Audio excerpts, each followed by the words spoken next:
Shabbat Shalom, everyone. Welcome to the Kiddush Club. So where's the cake?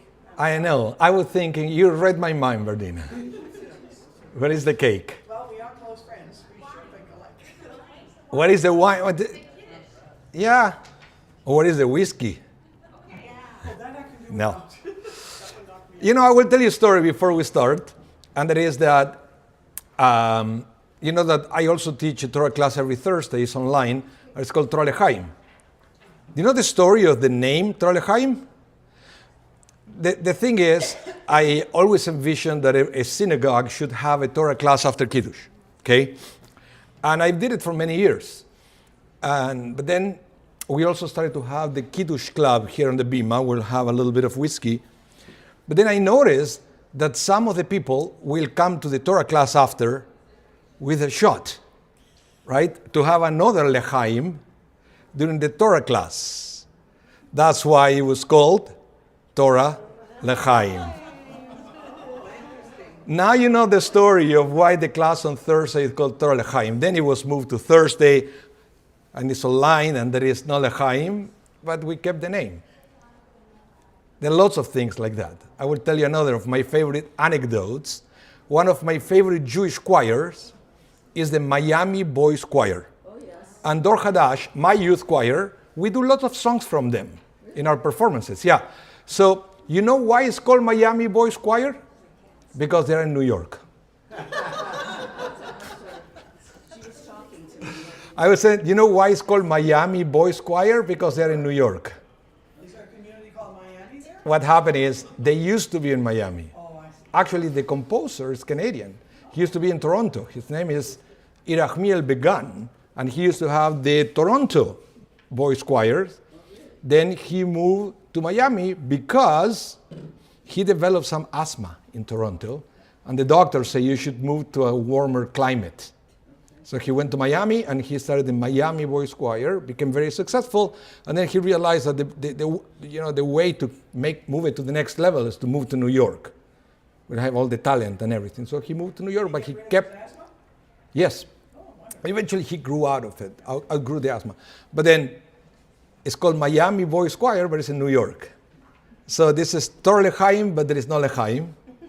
And there is this called Kiddush Club, but there is no Kiddush. Go figure. This is the Jewish world. You know the Amidah that we say every day? If you got daily minyan, we had Amidah.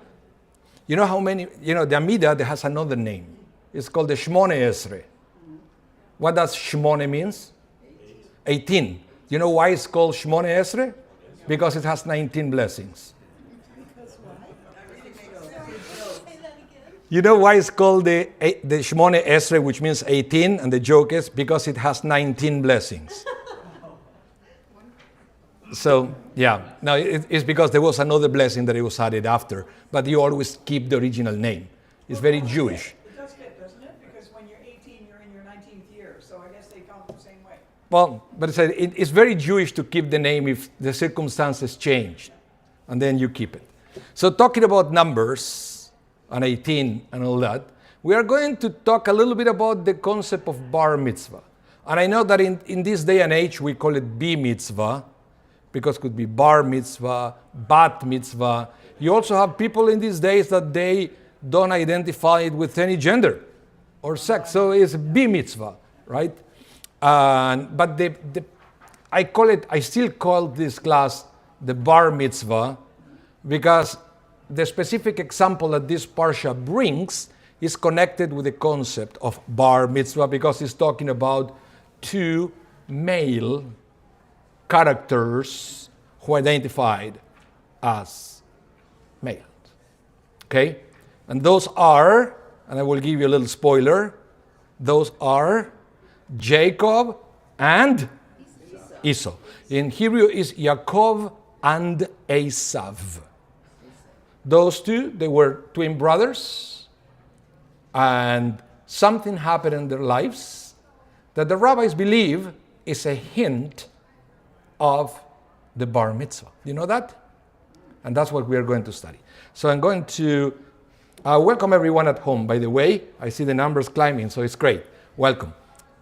I'm using this camera for them. Can I make a request for the future? Can I say no to you? No. Larger font, please. I thought about that, but then it will mean that I have to use more paper. Well, And we try to be very conscious. Sorry? Yeah, but that was a glitch on the computer, okay? But it's, I know. Wait, I will do it. I'll do it for you. I'll do it for you. Okay. So the first thing, and the other thing you can do, I guess, Jerome taught me this one. When you used to come to class, that he will have a device and read it from his device because he was reading in the online version. Remember that, Jerome? Yeah. So let's go to the Parsha, guys. This week's Parsha, Genesis 25:27. It's talking about Jacob and Esau.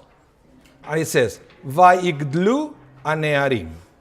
The lads, or the young men, grew up, and Esau became one who knows hunting, a man of the field. But Jacob was a wholesome man, abiding in tents. What is this verse teaching us? Because as the rabbis will say, nothing is in the Torah just because. Nothing. So, if the Torah makes a point that they grew up, right? It means that all of a sudden, they became different. You know, when you have a kid that is not a little kid anymore, and, but still behaving like a kid, what do you tell them? Grow up. Because you have to be different. They didn't become different. They were born with whatever they had. That's what they became. Yes, but we are talking about behavior. It looks like up to one point of their lives, you couldn't tell one from another. They were kids. Yeah. And they were doing things that every kid does. And that's something that is related to childhood. They do kid stuff. And then you would say, you have no right to get upset because they're kids, right? You can't tell a 5-year-old, oh, come on, grow up. Doesn't make any sense. But there is certain age that if you're still observing in the individual childhood-like behavior, you may have the right to say, grow up. That behavior, sorry? There's a much nicer way to say that. Maybe. But I like it, the grow up. Now, I think there are worse ways of saying it, worse ways. But it's the concept of grow up, it means there are certain behaviors that are expected from a grown-up, right? That you cannot expect that from a child. So when you say to somebody grow up, it means behave like a grown-up. Take responsibilities, don't lie, measure consequences, because one of the things that kids do is they don't measure consequences. They do whatever they want to do without thinking how it affects other people. And you will see that, for example, in the life of Esau. He was hungry. So what did he do to get a plate of food? What did he use as currency? First, the birthright, right? He didn't think that in the future he's going to need it because he was hungry today. That is a childlike behavior. Yeah, very immature. Very mature to do that, not thinking in the future. In fact, in the Torah, he said, why do I need the birthright that I'm going to die anyway? Maybe he thought he was going to die young because of he was a character that was always taking risks and going out in the field, probably encountering, dangerous beasts and wild animals. I'm going to die. What do I need it? Or his dad was going to live forever. Yeah, and then eventually, he realized, no, I'm going to make it, and now I gave it away. Well, back to the verse. The lads grew up. So let's go to the text B and listen to this. This is from the Midrash Rabbah, by the way. Midrash, this is an interpretation of the book of Genesis. Beautiful text.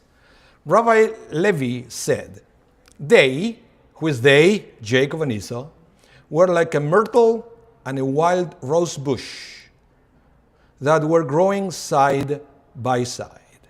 So it means that when a myrtle and a rose bush are just blossoming, they're just like how you call it when they're little saplings? Or that's for trees only? A bud. Sorry? A bud. A bud. So when they're just buds, it looks like they are very similar, right? Then when they start developing, you can tell that they are two different flowers. But at the beginning, they look, unless you're an expert, they look the same. That's what Rabbi Levi said here. Okay, so myrtle and wild rose bush that were growing side by side. When they had grown and blossomed, one gave forth its fragrance, and the other gave forth its thorns. Similarly, for the first, listen to this, 13 years. Sounds familiar, the number? 13, bar mitzvah, right? So for the first 13 years, both of the boys went to school and came home from school. I mean, first 13, they were children, playing games, went to school, so forth. After 13 years, however, one of them, Jacob, began to go to the house of study, and the other one, Esau, began to go to idolatrous shrines. Said Rabbi Eliezer, a man must be responsible for his son until the age of 13. Thereafter he might say, blessed is he who has exempted me from being punished on account of this one. Have you ever heard that phrase? Traditional communities, they still say it. They still say it. The day of the bar mitzvah, usually the father will put a hand on the boy's head and he will say in Hebrew the formula. Baruch sheptarani meonsho shelazeh. Blessed be the one who exempt me from the responsibilities of this one. It's very harsh. That's why usually conservative and reform synagogues, they don't do it anymore, because they will have to spend half the service trying to explain the meaning behind it so people won't get offended for what they say. Or some other synagogues, they say it, but they never translate it. But it's coming from here, from the Midrash Rabbah, where it says, that's why at the age of 13, the father will say, Baruch sheptarani me'ensho shilazeh, blessed be God who exempt me from the responsibilities of this one. Up to the age of 13, I was responsible for my son. And if the son made a mistake, it's on me. But from now on, thank God, if he makes a mistake, it's on him, not on me anymore. Even if not legally, spiritually. Yes? I can't remember, maybe it's me. 13, where did it become 13? How did it become 13? I know we're discussing it, but... Why the number 13, you ask? I want to remember. The Midrash... Pick that time to say you've got to grow up or you're a man. We take the 13 because the Midrash said so. Because it said so. Period. There is another source in the Mishnah, this one is from the Midrash Rabbah. There is another one in the Mishnah that we are going to see it, read it, hopefully this class. I don't know if we're going to be able to cover all the material, but it says that there is another opinion that the bar mitzvah or the bat mitzvah, because the other one does mention girls, is attached to puberty. Yes, that's right. Okay. It's in the Mishnah. The problem with that is that rabbis always favored sources that they are time specific, if possible. Because you can plan ahead. Can you imagine if you had to plan a bar mitzvah of your son based on, how do you know whenever they're going to go through puberty? We are not prophets, right? I guess back in the day, whenever they went through puberty, they will organize the bar mitzvah the next week. But that's not the way we do it, and so the rabbis could have chosen that. And then who's going to check if they went through puberty? Are you going to check the bodies? It's embarrassing. So they use this source, we don't know where it's coming from, that is mentioned in the number 13, and that's the way it went. Okay? That's why it's an arbitrary number at the end of the day. There is another Mishnah, I think it's in Pirkei Avot, that also mentions, he said, at 13 to the mitzvot. So the number was somehow there. Maybe it was an average of the age where boys would go through puberty. But it is related to that, and you can see it on this text that is related to the concept, hey, grow up. You're already a teen. So that's boys. What about girls? It will come later on, how it's. But originally it was for boys, because the concept of bar mitzvah means you are responsible for the mitzvot, of the commandments. Women were, and in some communities still are, mostly exempt from the commandments. So it didn't make any sense to make a ceremony to say, from now on, you are responsible, because there are virtually no difference in their responsibilities from before bat mitzvah and after bat mitzvah. But for the boys, it is. Like coming to minyan, put on tefillin, and Yes. you name it.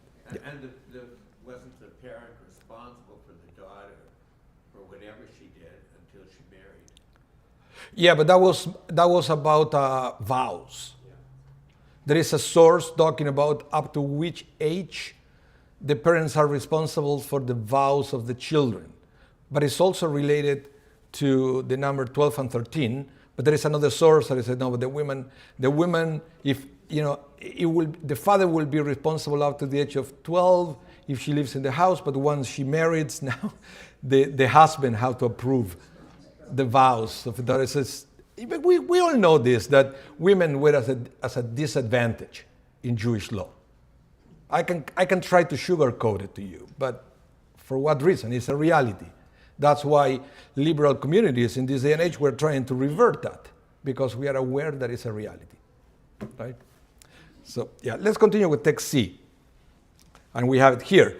A man must be responsible for his son until the age of 13, to rebuke him for any wrong that he does. And you know that rebuke is a mitzvah, one of the 613 commandments in Judaism. Remember, 613. Have you ever wondered what are these 613 commandments? You can go actually and buy a book that is called Sefer HaMitzvot. What it does is it lists all the 613 commandments, and you can read a little bit about each one of them. It's the best way to get familiar with all the 613 commandments. Now, if you think that Judaism has only 613 commandments, you're fooling yourselves. Because the number 613 is only from the mitzvot coming from the Torah. You also have many others coming from the rabbis, that they are not listed there, and many others that they came through tradition, that they are also not listed there. So when somebody asks you, do we have more or less than 613? We have way more. Way more. Okay? So, one of the 613 commandments is the mitzvah of rebuking. It's called tochecha. And we have the obligation of tochecha, of rebuking, to everyone, but especially with our children. Okay? Up to what age? 13. 13 is when you are going to rebuke them for everything they do, so they can learn. After that is when you start treating your children like you will treat anybody else, any other adults. That you rebuke other people with more caution, right? So, yeah. Age of 13. So, for until the age of 13, a boy is open to accepting his father's admonitions and correcting his ways. Since it is the father's responsibility to reprimand his son, should he fail to do so, it is he who will be subject to the punishments associated with his son's misdeeds. After the age of 13, a father's rebuke is no longer effective, and the boy's spiritual faculties are sufficiently developed for him to be held responsible for his own misdeeds. Is this clear? So basically what it said, after the age of 13, why do you have to be so careful of rebuking your children? Because it's not just about them misbehaving. It's everything they do goes into your spiritual account. And then when Yom Kippur comes, you have to atone for your mistakes and their mistakes.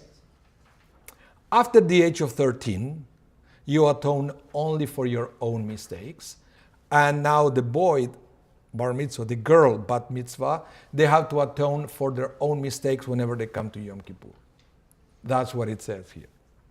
So it's a very interesting concept, right? That's why it's important to find, and that's something that in Shaare Zedek we take it very, very seriously, to get young people coming to synagogue, especially for the high holidays. We try to have a space for everyone, because now they have to engage in the process of teshuvah after they pass the age of bar bat mitzvah. It's a very important thing. Before, all you needed is a parent who will go to synagogue to say chatati, right? And then you're fine, not after the age bar bat mitzvah. Any comments? Yes, I have a question. How would you handle this type of a situation with immature children? You have a son, you have a daughter. The daughter comes to you and says, at age 10, you're supposed to treat your two children exactly the same, right? And I said, well, it's very, very important to be fair. You must always be fair. Well, then why are you not punishing my brother? And I said, well, what did your brother do? Well, nothing, but I did. And if you're going to punish me, why aren't you punishing him? Now, how would you handle that?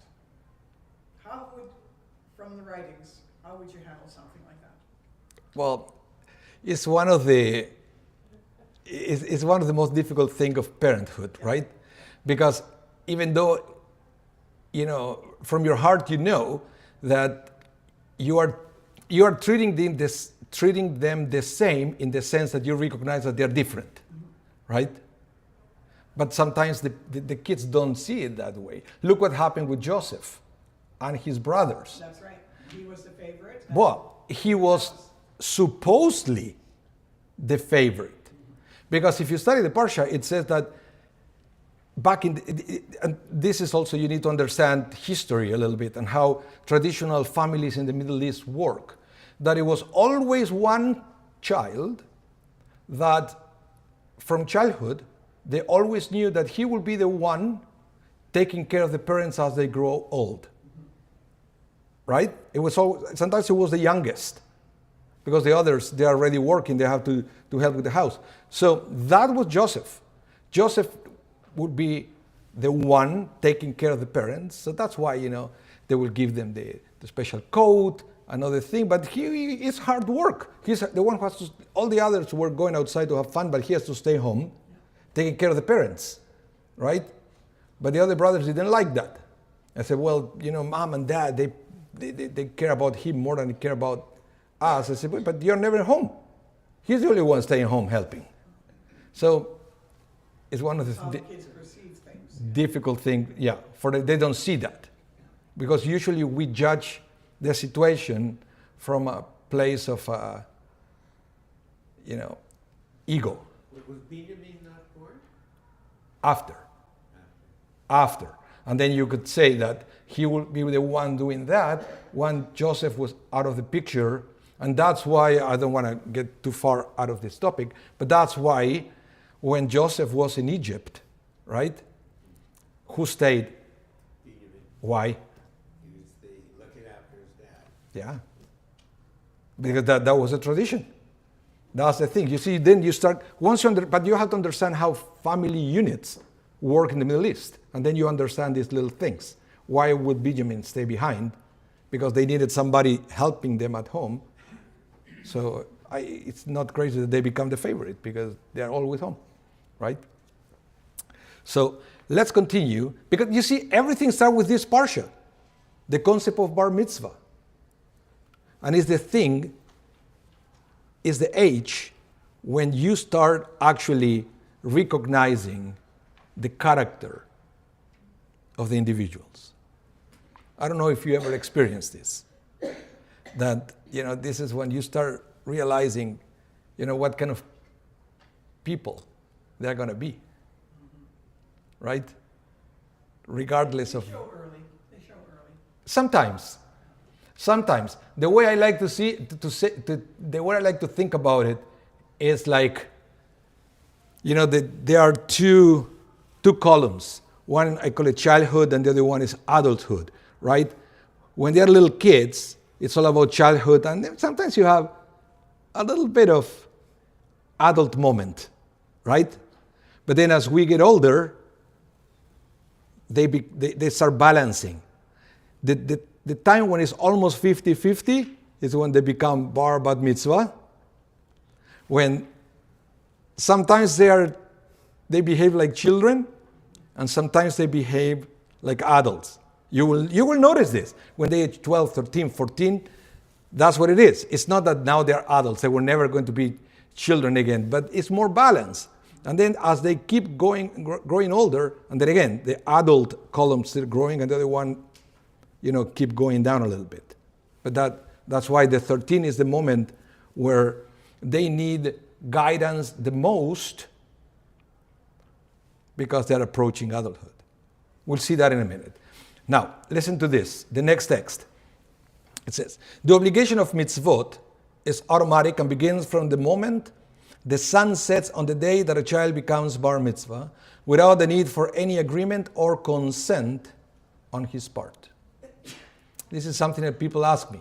Oh, Rabbi, I never had a bar mitzvah. I'm 70 years old. Should I have it now? Well, let me tell you two things. Yes, you can have a bar mitzvah celebration at age 70 if you never had it. But you became bar mitzvah when you were 13. It's the same thing, right? That it's not that you're not going to not become a year older if you don't celebrate your birthday. Sorry, that trick doesn't work, right? You will age an year regardless if you celebrate your birthday or not. And I know people that they don't like celebrating birthdays. Say, because it reminds me of my age. You become a year older, like it or not. So the bar mitzvah is the same. Age 13, celebration, no celebration. You become 13, right? So therefore, unlike somebody who acts improperly, we attach the term son to bar mitzvah boy.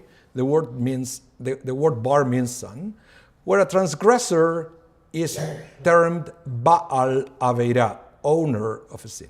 The conceptual difference between the term son and owner are clear and significant. Why? A son is a son by virtue of his birth, and will never cease to be a son. He might become distant or even estranged, yet he will forever remain part of the family. So too is the status of each Jew. A status hinted at in the words bar mitzvah, the son of a mitzvah. Of each Jew, it is written, you are children of the Lord your God. Each Jew, even the most estranged from a Torah lifestyle, remains Jew. Even if he transgresses, he's still called a Jew. Now, in contrast to bar mitzvah is the Baal Aveira, the owner of a transgression. Ownership comes and goes. And ownership of a transgression can be reversed through repentance and regret. And we learn this every Yom Kippur. Transgression is not part of a Jew's integral nature. It is performed out of free will, choosing between two alternatives. The choice remains after committing a transgression as well, enabling the person to repent. Consequently, the expression for one who transgresses is called a Baal Aveira, not a Bar Aveira. So basically, you become a bar mitzvah, and you can never get it out of you. It's your right, it's your birthright to become bar or bat mitzvah. Mistakes you made in life, maybe you were away from Judaism, that could be reverted. That could be reverted. So yes, if eventually you become older, you want to celebrate your bar mitzvah because you never had it, go ahead and do it. Have the opportunity to celebrate it, but it's already on you, regardless. It's a beautiful thing. In Judaism, we always talk about the difference between what you do and who you are.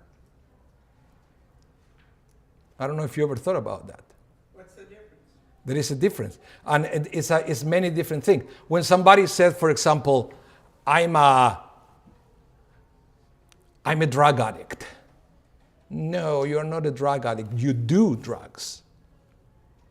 You are a son or the daughter of God. You understand the difference? the difference between what you do and who you are. Who you are never changes. What you do may change all the time. So what you're saying is But- you're always who you are, but what you do with it. Yeah, but the problem is sometimes we label people for what they do and we forget who they are. Even they forget who they are. And they need to be reminded who they are. So maybe a person who remembers who he is, even though he's transgressing, gives him a better chance to come back to normal.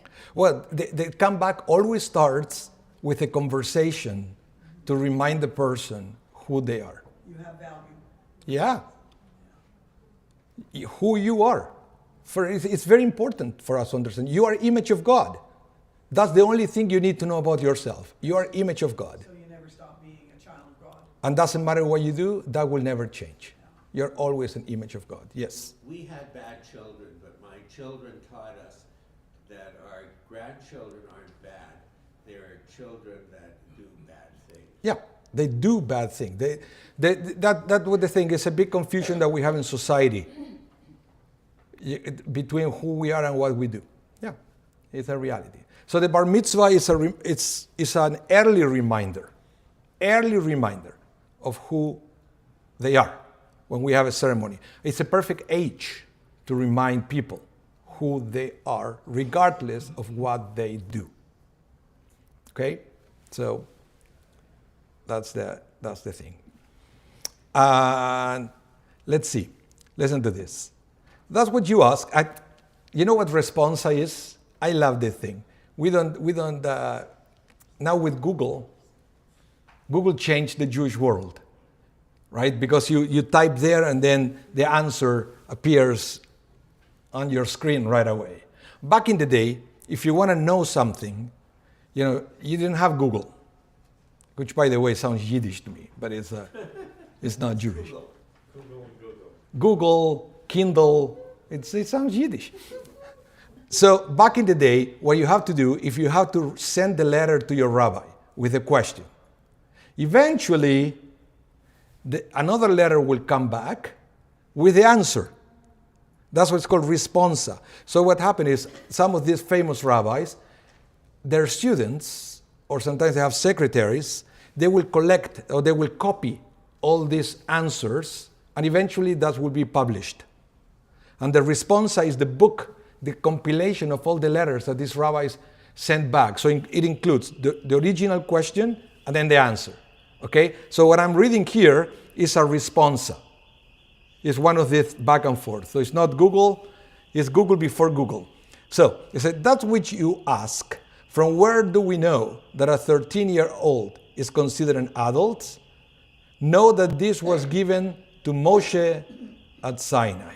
What does it mean? What is he saying here? He's answering Elizabeth's question. When you ask, why 13? Why the number 13? So what is the rabbi saying? Sorry? It's in the Torah. It's in the verbal Torah. Oral law. The oral law, yeah. So this is fascinating. If you know how to read between lines, what this rabbi is saying is, I have no clue. You are asking me, why the age 13? And the rabbi said, I have no clue. This came from Moshe and Sinai, so it means it's oral law. Why do we... I was asking you because I was thinking maybe I'm not learned enough to remember where that came from. No. That's why I said that there is no real reason. It's arbitrary. So this thing, what is it? The 1200s in Germany. Somebody asked the rabbi, why 13? What is it? The person probably said, I read the Torah back and forth, and the number 13 attached to the bar mitzvah doesn't appear anywhere. So the rabbi answers, this is oral law. Means, I don't know why. But all you have to know is this was communicated orally from God to Moses and Sinai, and then Moses taught that to Joshua.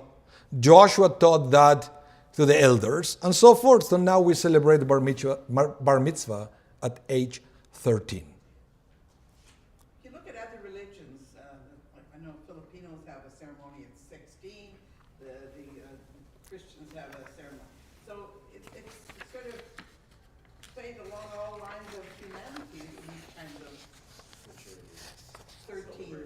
or whatever you want to call them.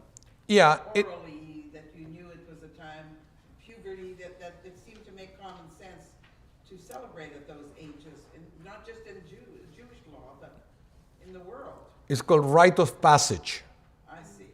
And you will have it in virtually every culture, different age, because sometimes the rite of passage, if you analyze some, it could be, there are some people in Africa that they will have at a certain age when they are physically strong enough to become a warrior, right? So it depends on the needs of the community. They will have different rite of passage. That bar mitzvah is the Jewish way of doing it. I'm not saying that is the best way. When you start thinking that, 13 is the best age because we are Jews, that kind of thinking is called triumphalist. Have you ever heard the word triumphalism? Triumphalism is when you think, my religion is the best, and your religion sucks. It's terrible. Judaism has lots of triumphalist moments that they are unfortunate, right? I will give you another example of triumphalism that is present in Christianity. If you don't embrace Jesus, you don't go to heaven. It's triumphalist. Okay? So this is the way. When you say this is the way, it's a triumphalist thing. So to say that the 13 is the best, that's why we have the bar mitzvah, it's a triumphalist thinking, and we don't do it. We don't think like that anymore. We do it because it's the tradition, and we continue with the tradition. Because if you ask me, maybe 13 is too soon in these days to do it. I will wait a little longer until the kids can focus on a bar mitzvah lesson. Right? So, yeah. Questions? I have a statement.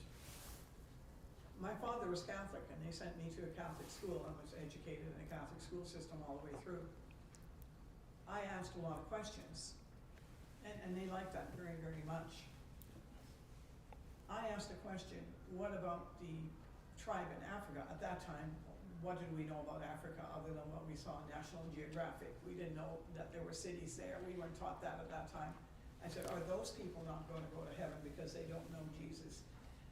And the teacher said, yes, they're not going to go. And that was the scholar. No, but that is that is a triumphalist mentality. The one who wrote extensively against having a Judaism that is triumphalist was, believe it or not, Rabbi Zalman Schachter. Oh, yeah, I knew him. He wrote a lot about that, trying to remove triumphalism from Judaism. Yeah. It was part of a big part of the renewal philosophy. That surprises me. Okay, because he was Chabad originally, but yeah. So, for those of you who were asking about the bat mitzvah, let's go to the next text. We are on text F. Okay? A girl becomes bat mitzvah at 12, whereas a boy becomes bar mitzvah at 13. Because the body's physical development goes in tandem with emotional and spiritual maturity. And because girls develop earlier physically, the emotional and spiritual maturity is earlier too. Okay? So they needed to decide on a date for the bat mitzvah as well. So they said it has to be earlier. Because if we are, again, this is rabbis trying to understand the why of the 13. Even though the previous rabbis say it's coming from Sinai, it doesn't stop you from trying to understand the why. Right? When you don't understand the mitzvah, in Judaism it's called a chok. And when you do understand the mitzvah, it's called a mishpat. Literal translation of a chok. Is ordinance. Pardon me? Ordinance. Ordinance, oh, okay. Because in Dutch, that's gambling. No, it's ordinance and chok. And then mishpat is the law. Laws and ordinances. But basically what it means, if I say to you, there is a mitzvah, this is true, it's a mitzvah, one of the 613. You cannot mix in the same garment wool and linen. That's right. Explain that to me, please. Why? Unequal strength, isn't And it? why? What's wrong with it?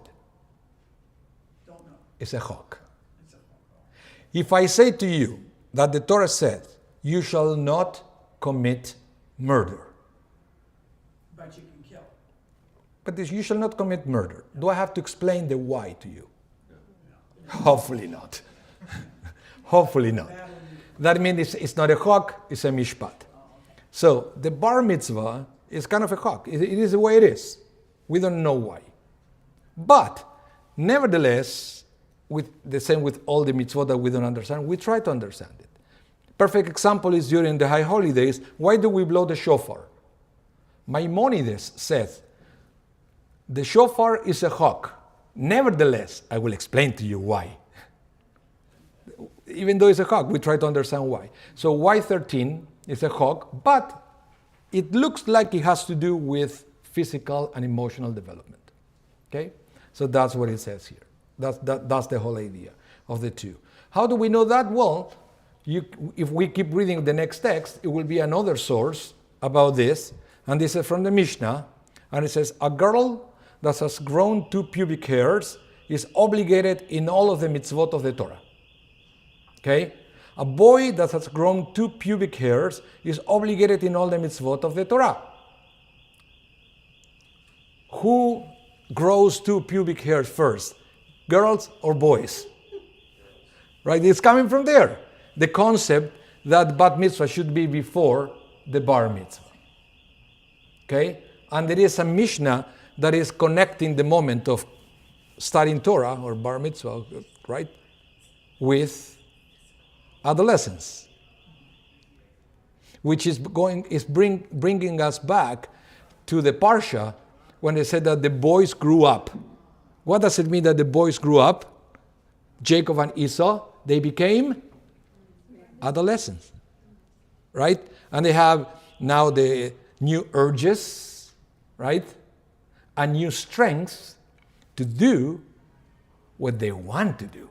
Because one of the things with the kids, they may want to do other things, but they don't have the strength or the means to do it. But once you become bigger and stronger, then you take more risks. And that's when you start showing your character, or it's more evident. And that's what happened. So what you can see here is that once you start growing up, once you start becoming stronger, once you start having new urges related to hormonal changes and muscular changes and all that, who's going to guide you in the new stage? We already read that your parents are not responsible for you anymore. So where is the guidance going to come from? Well, hopefully still from the parents, that they don't have. Okay, but where else? Society? Sorry? Pressures? The Torah.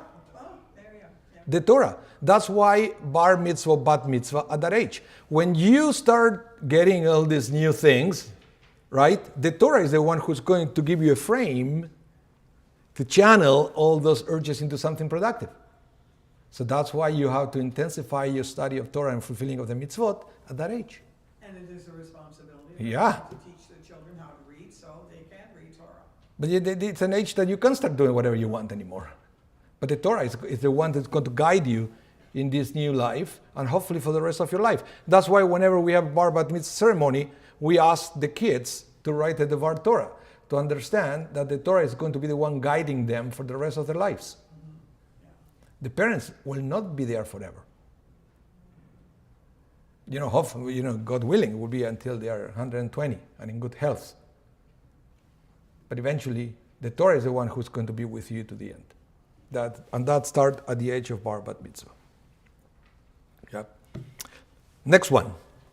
Every person needs to know that from the moment that his reproductive organs begin to develop, he is no longer living in a personal, private state of existence. Do I have to explain this one? No. Good. These physical processes enable him to be a parent to children, a progenitor of a new generation. The life that he received from 3 partners, Father, Mother, and Creator, he is now commanded to pass on to the next generation together with his 2 partners, the spouse that God will send him, and the divine spirit that will reside between them. Preparation for the great responsibility of parenthood must begin from the initial moment of sexual maturation. The young person must even then understand you will be a parent to children, or you can be now be a parent to children. So you need to learn responsibilities. And what we do in Judaism by having the ceremony of bar bat mitzvah is a moment to memorialize that time when hopefully you learn, right, that you have new responsibilities. We make it public, that thing. Now, let's continue. Now, the Rambam, remember I mentioned how the Rambam tried to explain why we blow the shofar, even though the shofar is a hawk, is something I have no explanation. He loved doing that with all the mitzvot. He loved to try to get all these inexplicable commandments and nevertheless try to explain the why. After all, Maimonides was a philosopher and a rationalist. Many of his contemporaries, they were into Kabbalah and mysticism. He was into rational understanding of the Torah and the commandments. Good for him, because he brought balance, these two sides. So Maimonides, the Rambam says, the 13-year mention for boys and the 12 mention for girls are neither lunar years nor solar years. Rather, years following the Jewish calendar, which correlates the solar and lunar years. These solar and lunar combines years that are used for all counting with regard to religious matters. So in other words, this was another question. How do you calculate the 12 or 13 years? I don't know if you realize this, that in the Torah, the years supposed to be lunar. What does it mean, lunar? We follow the cycle of the moon. When is the new month in Judaism? The new moon, right? But, and I don't know what God was thinking. The same Torah says that the festivals are attached to the seasons. So for example, Passover is the season of spring, right? Which is a problem, because the Torah says the date of Passover, but also says that it has to be spring. If the date is purely lunar, you should know that the lunar year is 11 days shorter than the solar year. So basically in 3 years, you are a month off. So how can you prevent Passover from moving away from the spring? So eventually you have to add an extra month. And we also have some of the months of the Jewish calendar that sometimes some years are 29 days, some years are 30 days. Perfect example was the previous month of Cheshvan. Could be 29 or 30. How do I know that? Because I came Friday morning to lead the service. I got the Yortzeit list, and it says, instead of Rosh Chodesh, it says Cheshvan 30. I says there is not Cheshvan 30 on 5786, right? It's Kislev first. Well, it's a glitch in the system. Because sometimes the system don't calculate this, that sometimes Cheshvan is 29 days, sometimes it's 30. So we have to make adjustment. A perfect example of a calendar that does not make adjustments is the Muslim calendar. The Muslim calendar is 100% lunar. How do we know that? When is Ramadan? When is it? You never know. Sometimes it's the middle of the winter. Sometimes it's the middle of the summer. How could that be? Because it's attached to a lunar date. And because they don't have the pressure to synchronize celebrations with seasons, it doesn't. Sorry? You said they don't have the pressure, they don't have the commandment to synchronize festivities to a season, so it just follows the lunar. So in Judaism, then I guess the rabbis will say, okay, but now the 13, you should be following 13 lunar years or 13 solar years. And what the Rambam said, no. It's 13 years of the way we count the years, which is lunar adjusted by the sun. Well, that's why we still celebrate the Bar Mitzvah on the Hebrew date, but in the solar year. Just, it was We are Jews. Of course it's complicated. Of course. What can you expect? Now, another thing, that this is going to complicate things a little more. And it's going to answer the question, or it's going to try to answer the question, why do we need to celebrate the bar mitzvah or bat mitzvah? Why? Listen to this, and then I will ask again. Rabbi Hanina said, greater is one who is commanded and performed than one who is not commanded and performs. What does it mean? Did you say commanded or commended? Commanded. Commanded. So it's basically what it says is, if you observe the commandments out of the goodness of your heart, it's not as good as if you obey the commandments because God said so. Most people will have it backwards, right?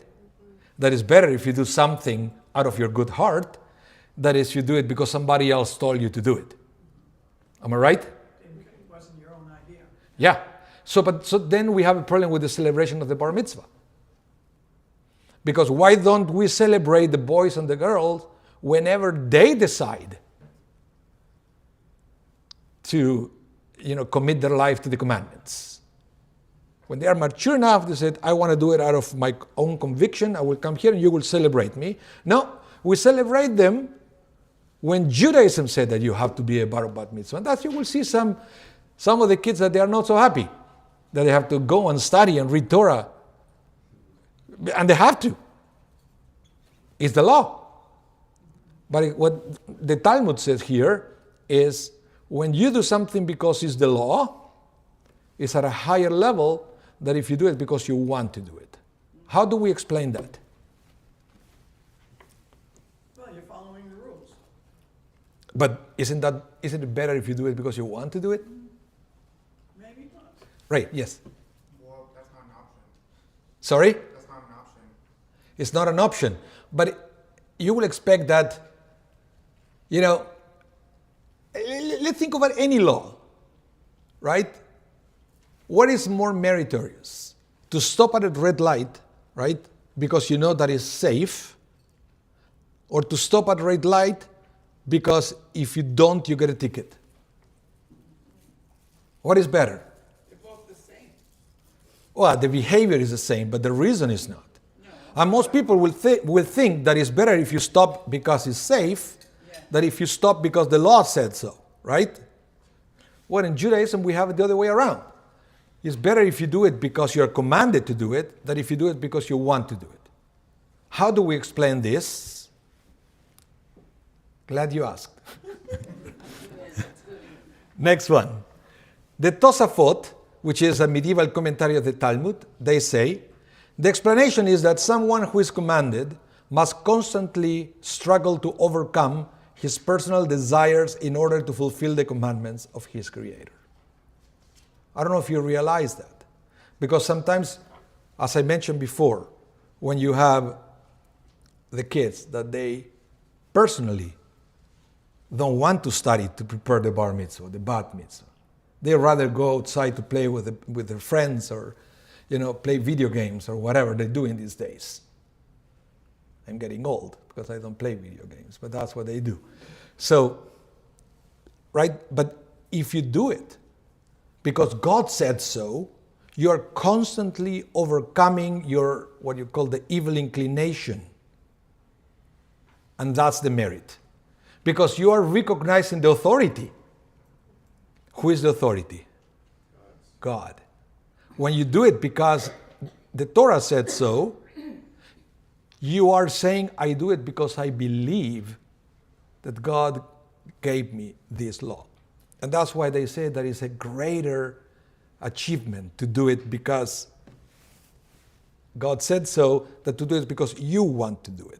There is no merit on doing it because you want to do it, because it's your nature.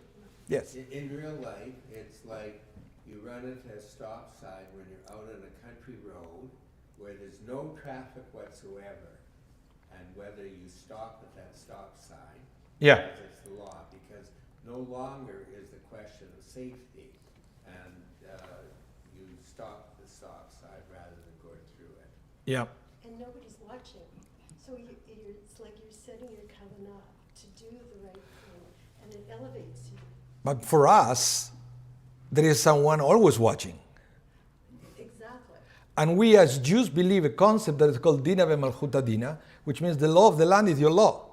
So if you stop in the middle of nowhere and a stop sign because it's the law, technically it's also Jewish law because it's the law of the land. So that's why we stop, because it says that we stop, even though inside yourself you have a little voice saying, keep driving.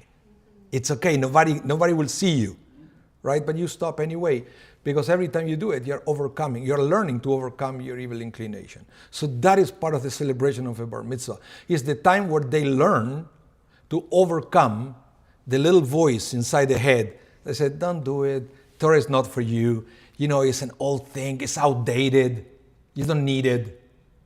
Yeah, I don't have to follow the rules. Yeah, but you do it anyway because it's a way to recognize God's authority. That's why we have this big celebration. Because you can have people or kids that they may be feeling or practicing even before the age of the bar mitzvah, but that's because they want, which is great, but it's better if you do it because God said so. It's a bigger statement, let's put it that way. I have some comments here online, but one that says, what about women wearing tzitzit? Not obligation, but they show a passion. Yeah. Nothing stop you for fulfilling all the commandments that maybe you don't have to, but it's not the same that if you have to do it. You see, I will go to the next text. Which text is now? Text L, page 3. Rabbi Yosef said, formerly, you see, this is what we're talking about. Formerly, in the past, I used to say that if someone will tell me that the law is according with Rabbi Yehuda, who maintains that one who is blind is exempt from the performance of the mitzvot, I will make a feast for the rabbis. Why? Because although I'm blind, I still fulfill them. Now, however, I have heard the ruling of Rabbi Hanina, who says that greater is the reward of one who performs mitzvot out of obligation than the reward of one who performs them while exempt. It means that you don't have to, but you do it anyway. Therefore, if someone were to tell me that the law is not accordant with Rabbi Yehuda, I will make a feast to the rabbis, because if I am obligated in a mitzvot, then my reward will be greater. So in the sense that we celebrate that from now on, bat mitzvah, boy, girl, they are obligated to fulfill the mitzvot.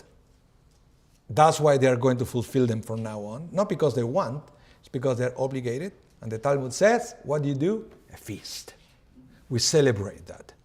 The fact that now they are obligated. Sounds counterintuitive. But the Talmud already went through this. And they analyze both aspects. So we celebrate the fact that now it's mandatory for them. Which will take a while for the kids to understand. Yes? And at what point did the girls start Saturday morning? Because they could only do Friday night. Well, but that is... What time? That is... yeah, that is... Nothing? That is tradition. That is tradition, and it's the way the tradition evolved. So I want to go now to, hold on. I think it's time to wrap it up. So I want to go to which text?